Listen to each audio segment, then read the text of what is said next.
I'm Sylvie Matton and I'm very happy today to welcome you in my home in Paris.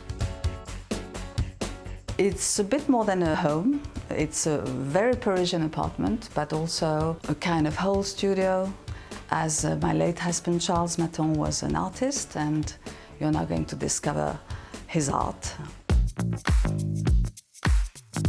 Here in the entrance, you see a various number of boxes. It is true that this is an apartment, this is where I live, but it's also a tiny museum, a gallery, should I say. Most of Charles's boxes are imaginary. But this one is really a reconstitution of Sigmund Freud's study. Charles had great pleasure to make all those sculptures. Here, you have a box which title is The Shadow of a Painter. This shadow you see here and this first drawing here on the canvas is actually the silhouette of our eldest son. So this hotel hall is really a masterpiece of the collection here. I'm not sure you saw the trick. One of the mirrors is actually between two ladders half. And as for the sunlight and the shadow, I will never tell the trick because it's really just pure magic.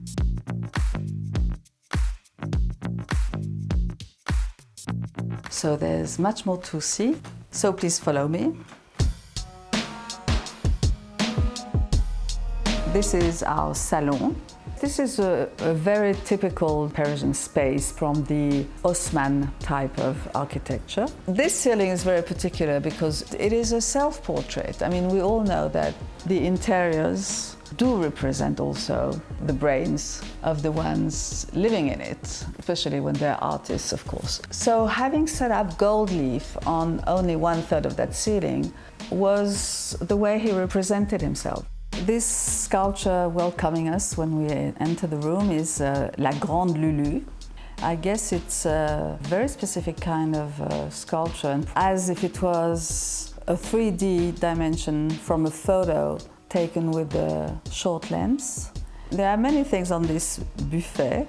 You have many head sculptures, like the big 36 heads chorus. And what's really interesting is that each face is a great realistic sculpture. I think the surrounding with art is great, and my nowadays books are here. I'm a writer, I'm an author. I also do books on Charles, films on Charles, but I also write my own novels and essays. So now I'll be happy to show you the studio where Charles used to work.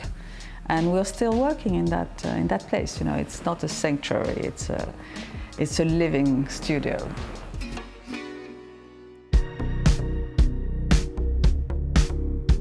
We still work here for the additions or restorations or preparation for exhibitions. So this box here is the bedroom of an untidy woman. For me, it's like a scenery of a James Hadley Chase scene, right? It's something terribly violent must have happened there. The Bacon studio, it's one of the first boxes he did. You really feel the atmosphere. The fact of reducing to another scale, the human reality, allows you to see it whole in one gasp. This is also a very interesting approach. Why those boxes exist? It's because it is a reduction of scale, and it's a new way of seeing the details, of seeing things that you just don't see anymore in reality. This is why Charles's boxes are so popular.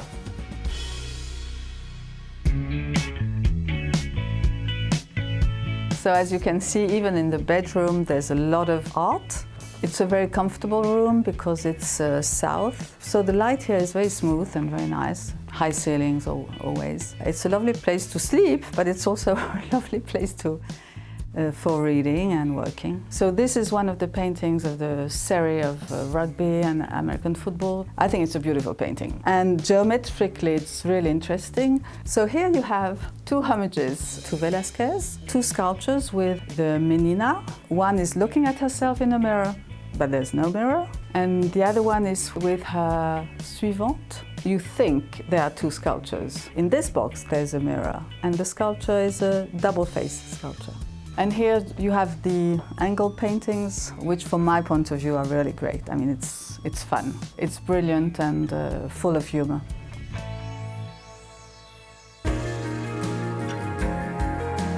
I really do believe that an interior is the reflection of the person who lives in it, and I was very happy to have you visit this cabinet of curiosities with all the works of my husband and where I still live and work.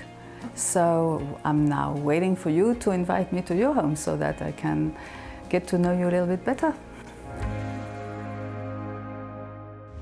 If you can't get enough of these fabulous homes and designs, then you gotta like and subscribe, because we could all use a little more fabulous in our lives, right?